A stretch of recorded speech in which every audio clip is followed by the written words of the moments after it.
আলু চাষিদের অভাবী বিক্রি বন্ধ করতে এবং আলু চাষিরা যাতে আলুর দাম পায় এটাকে নিশ্চিত করতে মাননীয় মুখ্যমন্ত্রী মমতা বন্দ্যোপাধ্যায়ের উদ্যোগে রাজ্য সরকার আলু সংগ্রহ শুরু করেছে এবং কুইন্টাল প্রতি 950 টাকা দাম ধার্য করা হয়েছে এবং পাশাপাশি পশ্চিমবঙ্গ সরকারের সমবায় দপ্তরের কোল্ড স্টোরেজ সহ রাজ্যের সমস্ত হিমঘরকে যুক্ত করা হয়েছে আলু সংগ্রহের কাজে।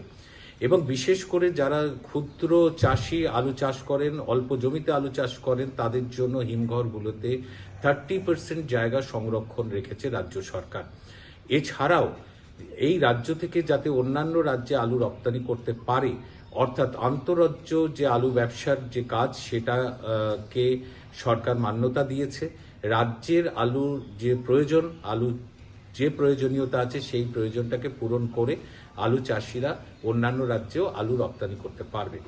মাননীয় মুখ্যমন্ত্রী মমতা বন্দ্যোপাধ্যায়, তিনি 15 বছর রাজ্যের মুখ্যমন্ত্রী, তিনি তার সরকারি উদ্যোগে বাংলার সর্বস্তরে সর্বশ্রেণীর মানুষের জন্যই কিন্তু সরকারি পরিষেবা দিয়ে এসেছেন এবং তিনি সমাজের এবং রাজ্যের বিভিন্ন ক্ষেত্রে যত শ্রেণীর মানুষ আছে, বিভিন্ন জাতি উপজাতি, কৃষক, শ্রমিক, মেহনতি মানুষ, খেটে খাওয়া মানুষ, বিভিন্ন ধর্ম সম্প্রদায়ের মানুষের চাহিদার কথা মনে রেখে তিনি কিন্তু সরকারি সিদ্ধান্ত বারবার নিয়েছেন।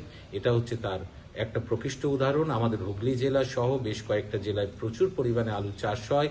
এবারও আলু চাষ হয়েছে, সেই আলুর কোয়ালিটি খুবই ভালো এবং যেহেতু অতিরিক্ত চাষ হয়েছে ফলে লোকাল মার্কেটে আলুর দামটা পড়ে গিয়েছিল, এতে চাষিদের মধ্যে একটা অনিশ্চয়তা দেখা দিয়েছিল।